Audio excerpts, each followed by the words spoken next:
Bom dia, meus amigos. Conforme eu havia prometido, já venho prometendo isso há algum tempo, eu estou iniciando aqui uma série de vídeos, acredito que deve dar uns 3, talvez até 4 vídeos, para não ficar muito longo, porque as pessoas de modo geral têm uma certa resistência a assistir vídeos longos, né? Então vamos tentar manter esses vídeos aí na casa aí de uns 15 minutos. Quem sabe as pessoas assistem pelo menos metade, né? Ok? Então nós vamos fazer uma série de vídeos, vou fazer uma série de vídeos falando sobre o assunto mais controverso que existe no cultivo de orquídeas, tá? Que é a questão da adubação, né? Como é que a gente faz para manter plantas bem adubadas de forma correta, de forma econômica, de forma técnica. E é uma coisa curiosa. Em qualquer outra atividade ligada à agricultura, não há controvérsia em relação à adubação. Não existe controvérsia. Por exemplo, o sujeito que planta soja lá no Mato Grosso, esse pessoal não queima dinheiro, né? Ninguém joga dinheiro fora. Então, o que eles fazem? Eles, quando chega a hora de fazer o plantio, antes de fazer o plantio, eles seguem a norma técnica. Existe uma norma técnica, existe toda vamos dizer, uma tecnologia já aplicada ao plantio de soja naquela região. Inclusive existem algoritmos prontos, existem programas de computador prontos, existem tabelas, tem todo um trabalho científico publicado já, mostrando como é que se faz a adubação, no caso, por exemplo, da soja, numa região X aí do lado do Mato Grosso, qualquer outro lugar. Então, o que acontece? O sujeito quando quer plantar soja, ou milho, cana, ou qualquer lugar, coisa desse tipo, o que ele faz? Ele manda fazer uma análise de solo. Essa análise de solo vai voltar com todas as características químicas e físicas do solo daquela região, não só daquela região, às vezes até de micro-regiões dentro daquela região. Hoje já existe o sistema de adubação feito por GPS, toda tecnologia, mas apenas divagando, né? Então ele vai fazer uma análise. De posse desse resultado, dessa análise, ele entra ou num programa de computador, ou ele pega uma tabela e vai ver o que ele vai precisar aplicar em termos de cálcio, magnésio, ou seja, calagem, né? Calcário dolomítico, calcário calcítico, seja o que for, e em termos de adubação NPK, o que ele vai precisar aplicar de nitrogênio, fósforo, potássio e talvez micronutrientes. Isso está tudo lá. Ele entra naquela tabela, faz o cálculozinho dele lá, tá lá o cálculo bonitinho, pronto. E aí, a única parte, vamos dizer, que não está na tabela é a negociação. Ele vai entrar buscar os insumos, buscar esses adubos de uma forma economicamente viável para ele. E pronto, acabou. Ele vai aplicar aquilo que está recomendado na norma técnica e com isso, ele é uma função direta, ou seja, a aplicação de adubo na quantidade e na qualidade correta, ele vai ter a produção que ele está esperando, a não ser que venha algum evento não esperado, como problema climático, ou problema de doença, alguma coisa desse tipo, tira e queda. Ele vai ter lá aquela produção dele, lá tantos sacos de soja por hectare e tal, sem grandes sustos, né? Ok. Isso para essas culturas. Agora, quando a gente fala de orquídeas, a coisa muda radicalmente de figura. Aí entra aquilo que a gente chama o conhecimento da vovó, né? Cada um tem a vamos dizer, sua vovó que fala alguma coisa. E aí a pessoa usa aquilo e pode dar certo, pode não dar certo, na maioria das vezes não dá certo. E isso provoca uma proliferação enorme de informações não científicas. Ou seja, chute. É gente que sai aplicando coisas que não tem nada a ver com as deficiências nutricionais das plantas em si, e não só aplica, como recomenda. Então você vai ver na internet, se você olhar na internet, olha, dá vontade até de chorar, porque é um tal de água de arroz, água de feijão, água de lentilha, água disso, água daquilo, e, sabe? É muito confuso essa coisa. Então, para as pessoas que entram no meio, que hoje em dia a fonte maior de informação é a internet, elas vão entrar lá na internet, nesse monte de vídeo, nesse monte de coisa, e vão ser bombardeadas com uma série de informações que sabe Deus de onde foram tiradas. Então, são informações que não têm base científica, não tem base técnica, tem muita lenda, tem muita conversa fiada rodando na internet. Ok? Então, o objetivo do meu vídeo aqui, e aqui eu quero deixar bem claro para vocês. Antes aqui vou abrir um parênteses, a minha camiseta aqui, ó. Exposição de orquídeas de Joinville. Isso aqui é de uns 2, 3 anos já, antigo, mas 2022 está chegando, vai novamente, acredito que se essas novas variantes aí da Covid não atrapalharem, voltaremos a ter a exposição de Joinville, a meu ver, a principal exposição de orquídeas no Brasil. Um abraço grande aí para Luciana, para a turma aí de Joinville. Esperamos nos ver final do ano aí, tá ok? Então estou usando a camiseta deles com muito orgulho, porque eu participo dessa exposição e acho ela maravilhosa. E recomendo a todo mundo que quiser ver uma exposição de orquídeas de primeira linha, de primeiro nível, bota na sua agenda. Novembro de 2022, lá vai ter em Joinville. Ok, vamos voltar ao assunto.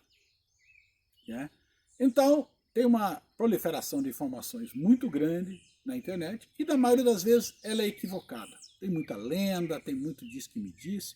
Então, o objetivo desse vídeo não é ofender ninguém, não é agredir pessoas que estejam trabalhando de uma forma alternativa, que estejam produzindo coisas, e até comercializando coisas alternativas. A ideia não é essa não, o meu objetivo não é esse. Mas certamente haverá pessoas que vão se aborrecer com isso que eu estou falando aqui nessa série de vídeos. Tem gente que vai achar isso um absurdo. Não, você está criticando adubo XYZ e o sujeito vende, esse adubo é muito bom. A ideia não é essa. Eu respeito a liberdade das pessoas fazerem basicamente o que bem entenderem. Então, se você quiser continuar adubando as suas plantas com água de arroz, vamos usar um exemplo muito comum, maravilha, continue. Eu não tenho nada contra. Só depois, na hora que aquilo der problema, aí você pode me procurar, ou procurar um agrônomo, um técnico, ele vai te dizer, isso não tem base científica, isso não tem análise dessa água, não vai encontrar nutrientes suficientes para manter sua planta em bom estado. Então, fazer o quê, né? Ah, não, mas isso funciona muito bem, minha avó dizia que funcionava. Né? Isso era naquele tempo. E aqui eu abro um detalhe, vamos lá. Até alguns anos, cerca de 20 anos, o plantio de orquídeas no Brasil era feito usando principalmente a fibra de xaxim como substrato. A fibra de xaxim, ela tem uma característica maravilhosa para a orquídea. Em primeiro lugar, a orquídea gosta muito, ela enraiza muito bem na fibra de xaxim. E a fibra de xaxim, ao se decompor lentamente ao longo daqueles 2, 3 anos em que ela mantém as suas propriedades, ela vai decompondo devagarzinho, ela vai liberando nutrientes. Não é muito nutriente não, mas ela libera um pouco. Ela vai liberando. E orquídeas, as orquídeas epífitas principalmente, que crescem sobre árvores, são plantas que estão acostumadas a viver com pouco.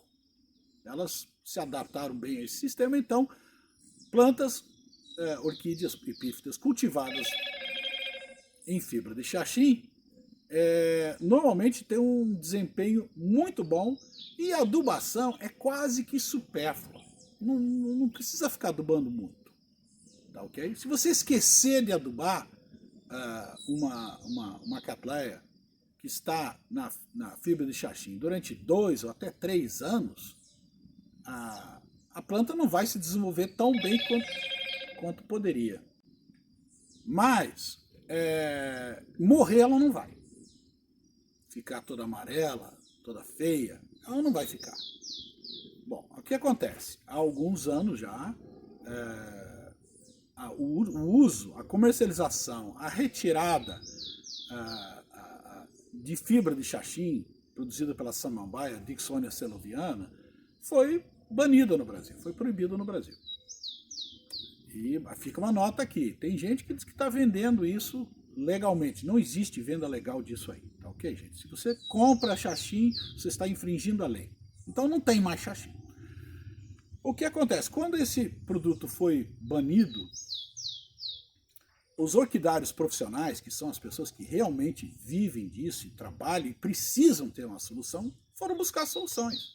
Então, fizeram inúmeras experiências, né? O pessoal tentou lã de rocha, tentaram musgo esfagno puro, tentaram usar fibra de coco, usaram uma série de coisas e, de modo geral, nenhum desses substitutos deu bom resultado. Nenhum deles. Ok.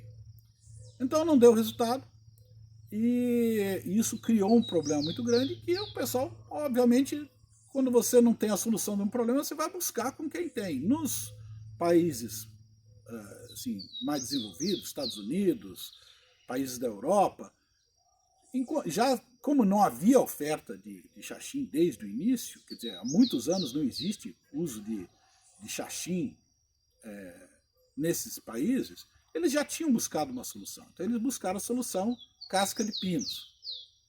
Ok? Então lá usa-se a casca de pinos, na verdade é um produto que eles chamam de fir bark, que é a casca de coníferas, mas não é necessariamente o pino. São árvores coníferas, são pinheiros muito maiores do que esses pinos aqui, muito mais antigos, árvores muito mais velhas, tal. Então a casca vem numa qualidade um pouco melhor do que a casca que se encontra aqui. Okay? Mas a daqui, de modo geral, ela serve para a orquídea. Ela pode ser usada sem problema. De modo geral, as pessoas não usam ela pura, combinam ela ou com carvão, e eu, por exemplo, eu procuro colocar um pouco de esfagno bem lavado no meio, para segurar um pouco a umidade, porque a casca de pinos drena muito rápido, ela seca muito rápido, a planta sofre muito no início. Ok, gente? Mas o que acontece? A casca de pinos, no tocante ao adubo, ele tem uma diferença fundamental em relação ao xaxim. Não só a casca de pinos é quase que estéril, ou seja, ele tem um conteúdo de nutrientes retido naquela celulose, naquela fibra, naquelas pedaços de casca, muito pequeno, muito baixo, quase não tem nutriente. Ele ainda tem um agravante, porque a bactéria e os micro-organismos que decompõem essa casca de pinos, e ela terá que se decompor, lógico, é uma matéria orgânica, eles precisam de nitrogênio, principalmente nitrogênio, para fazer esse trabalho. E como a casca de pinos quase não tem nada de nitrogênio, esses micro-organismos entram e roubam, entre aspas, todo o nitrogênio que tem ali. O pouco nitrogênio que tem ali, eles tiram. Com isso, na hora que você coloca uma orquídea nesse substrato, se você não suplementar com nutrientes, essa planta vai demonstrar em pouquíssimo tempo sintomas de deficiência. Ela vai mostrar isso. Então, e o que acontece? Se você não complementar com a adubação adequada, a planta entra em decadência e morre, coisa que não acontecia no xaxim. Ok? Então, vamos deixar bem claro que orquídea plantada na casca de pinos, ou na pedra brita, que também não tem nada, ou em casca de macadâmia, que também não tem nada, ou em kernel de coco, né, aquela noz do coco, também não tem nada. Esses produtos não oferecem nutriente algum, são quase que um substrato para hidroponia, ele não tem nada. Então, se você não coloca, não suplementa com uma adubação, você vai ter plantas que inicialmente estarão em mau estado de cultivo e, por fim, plantas que morrem. Elas simplesmente desistem da vida e a planta amarela e morre. Vou mostrar alguns casos aqui, ok? Então precisa fazer adubação. A questão é como, que tipo de adubação, como se faz essa aplicação, com qual frequência. E essas são as questões que a gente vai abordar nessa série de vídeos, tá ok? Então, nesse primeiro vídeo, eu vou mostrar um pouco o que são plantas com deficiência, como identificar essa deficiência, o porquê que tem essa deficiência. No segundo vídeo, nós vamos falar um pouco de lendas, vamos dar uma de Mythbusters, vamos quebrar algumas lendas que existem rodando por aí, tá ok? E aí entra a parte que algumas pessoas não vão gostar, né? Coisas como adubação foliar, coisas como adubação líquida, coisas como adubação à base de ureia, uma série de coisas que tem muita desinformação rodando aí. Então nós vamos bater um pouco nisso aí, tá? Do ponto de vista mais técnico. Não vou ficar dando aula de fisiologia vegetal para vocês, tá, gente? Ninguém precisa se preocupar com isso. Não vou falar sobre ciclo CAN, ciclo C3, C4, se Cattleya são ciclo CAN, como é que funciona essa retenção de adubo, como é que funciona a fotossíntese. Eu não vou ficar falando disso. A ideia não é essa. A ideia é fazer uma coisa bem prática que você pode aplicar na sua casa da forma correta e ter plantas de alta qualidade, bem nutridas, sem deficiência. Ok, gente? Então, vai ser por aí. Vamos dar uma olhadinha em umas coisas aqui para começar. Estou aqui com um lotezinho de plantas bonitinhas aqui. Olha que coisa bonita. Olha que plantinha bonita.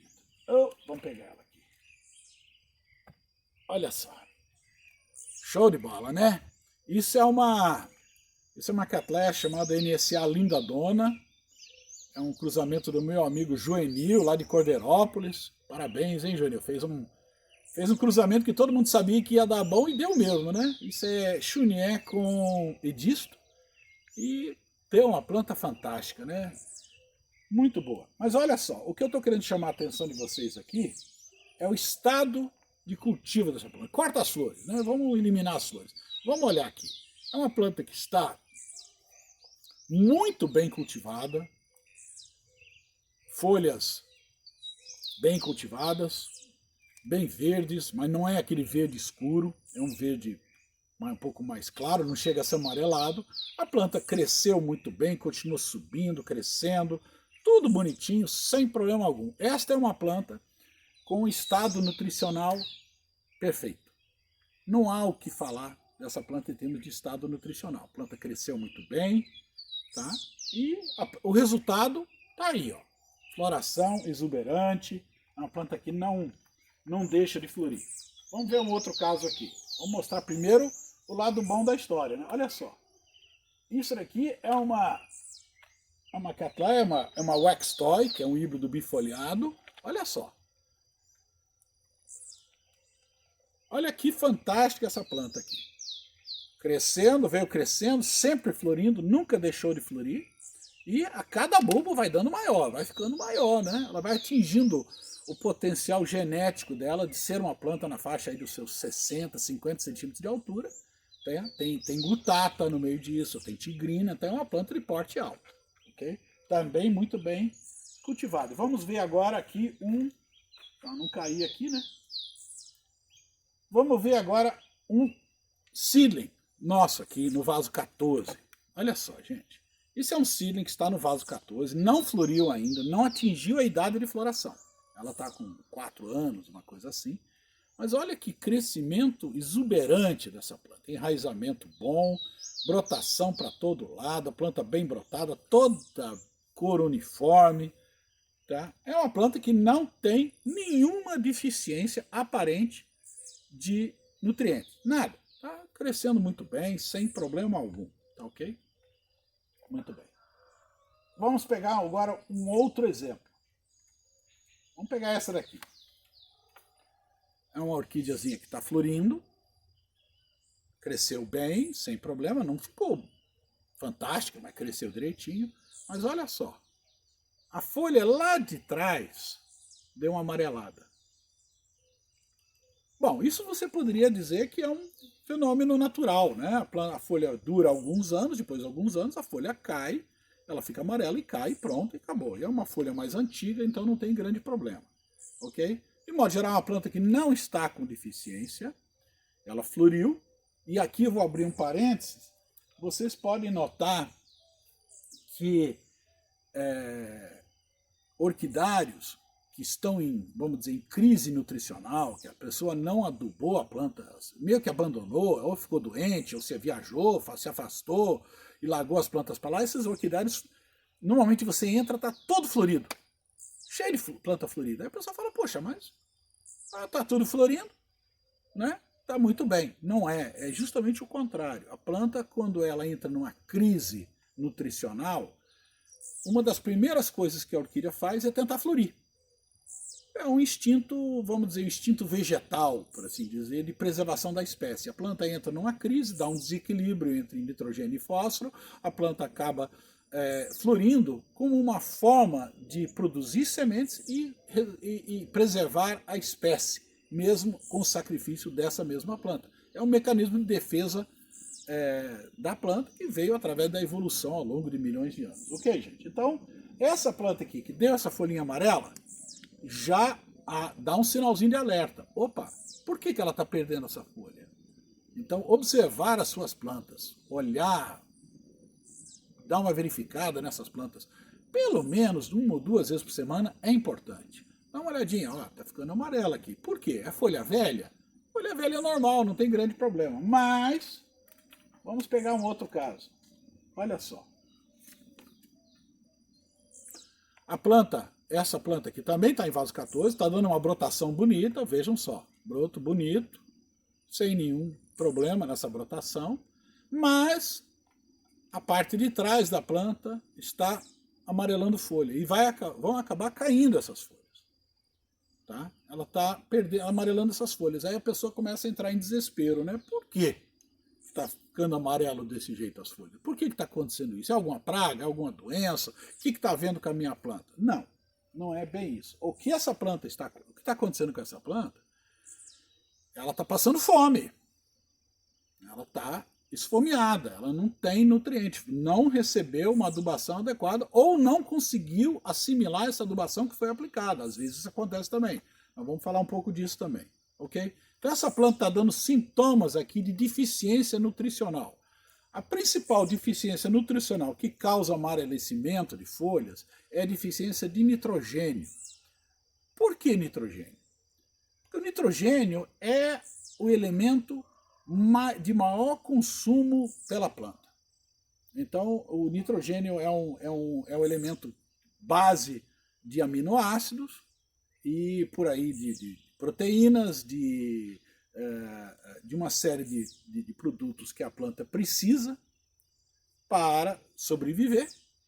Então, e o nitrogênio é um elemento muito móvel na planta, tanto na planta quanto no substrato. Ele é muito móvel, então a planta transloca ele para o lado que ela precisa. E o que a planta faz? Quando a planta está crescendo, mas ela tem uma deficiência de nitrogênio, ela sente falta de nitrogênio, porque não foi aplicado nitrogênio, ou porque ela não conseguiu assimilar nitrogênio por uma deficiência de raiz, ela faz o seguinte, ela desloca o nitrogênio da folha velha para o meristema apical, para a parte de crescimento. Ela quer preservar o crescimento dela. Então ela sacrifica as folhas velhas para poder manter o vigor da planta.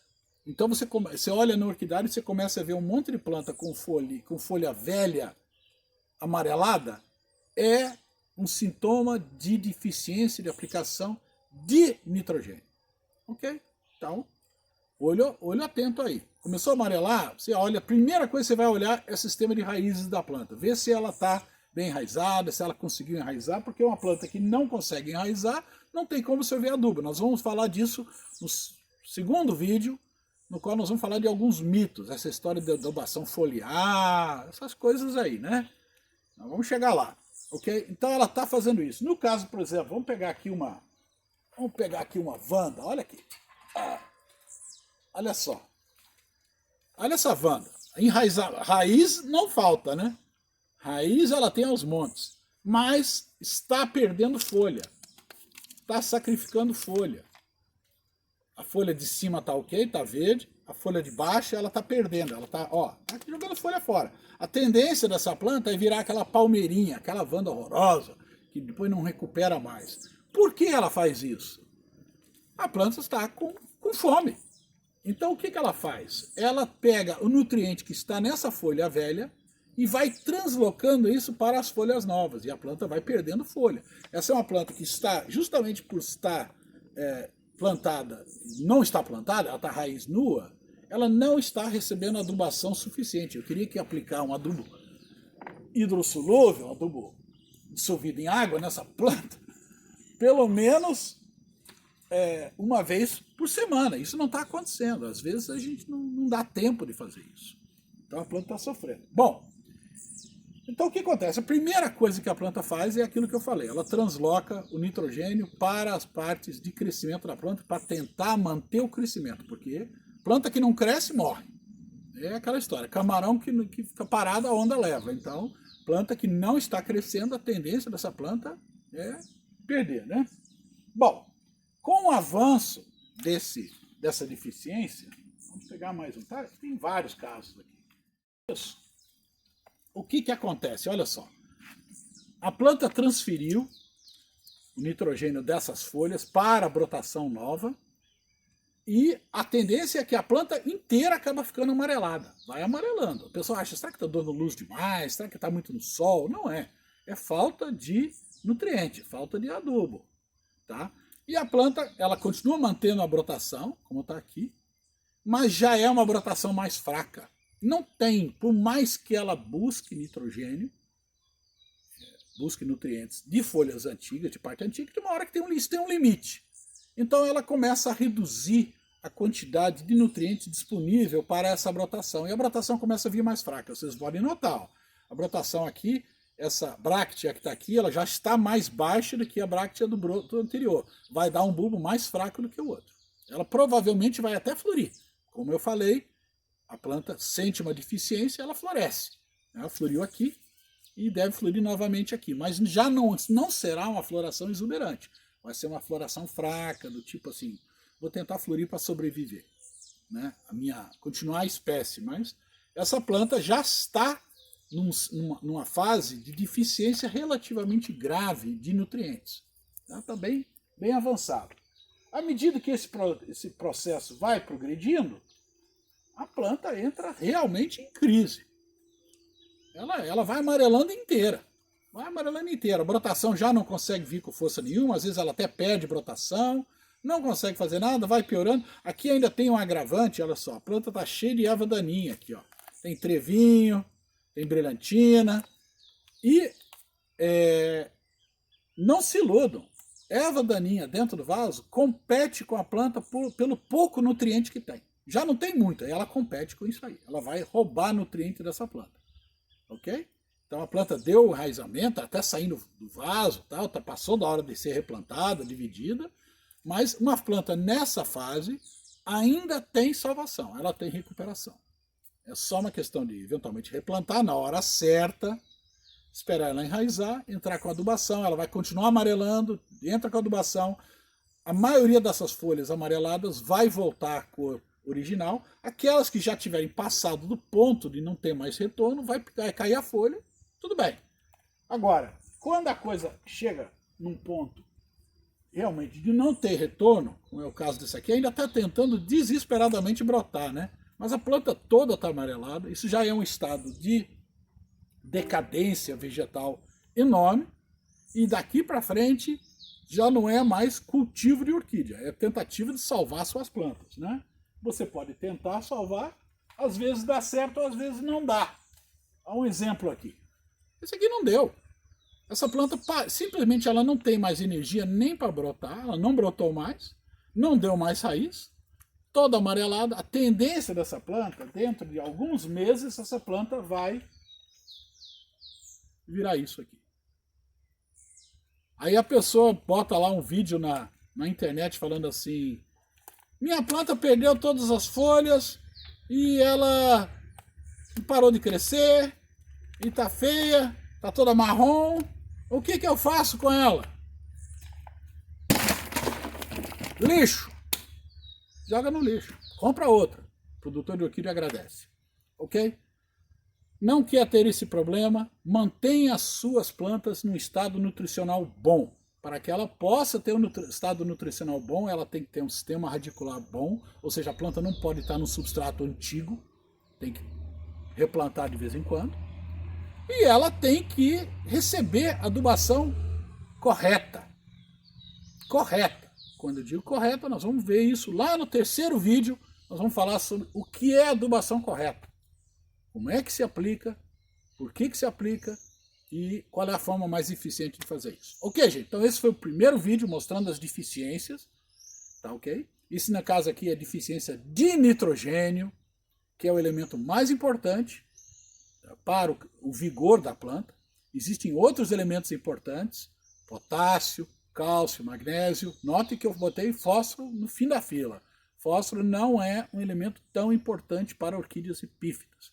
Só um detalhe também que a pessoa às vezes pergunta, mas espera aí, a planta fica lá no alto da árvore, ela não tem deficiência. Plantas nativas, a planta está lá, você olha uma touceira de uma planta lá na árvore, não mostra deficiência nenhuma, e lá ela recebe adubo como? Em primeiro lugar, plantas que estão em árvore, o sistema radicular dessa planta geralmente é muito extenso, é enorme. A planta anda 2, 3 metros ao longo da casca da árvore, a raiz dela, né?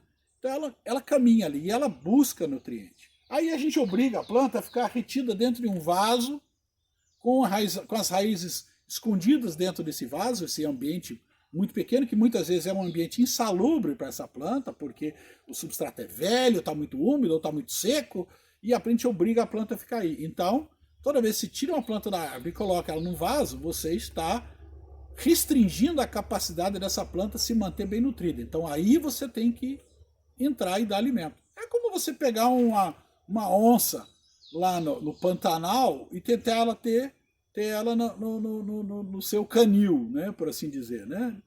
Aliás, ninguém faz isso, né? É um exemplo ruim. Mas a onça lá, ela se alimenta, ela caça, ela busca as coisas dela e ela se mantém normalmente no estado nutricional, estado de saúde razoável, né? Aí você pega e bota ela no seu canil, se você não der comida, ela vai morrer de fome. Orquídea é a mesma coisa, viu, gente? Então tá aí, primeiro vídeo. Daqui uns dias eu solto o segundo vídeo, no qual nós vamos falar de mitos e lendas. Vamos detonar uma série desses mitos, essas lendas aí.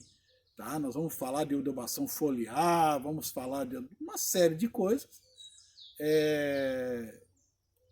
E, obviamente, tem gente que não vai gostar não, mas tudo bem. A gente está aí para isso mesmo, ok? Então tá aí as deficiências. Quando você tiver uma planta que estiver com amarelecimento na planta, a folha está amarelando, segue o roteiro. Olha primeiro as raízes, vê se a planta tem um bom enraizamento. Se o substrato não está velho, não está ácido, se não está tudo podre. Ok?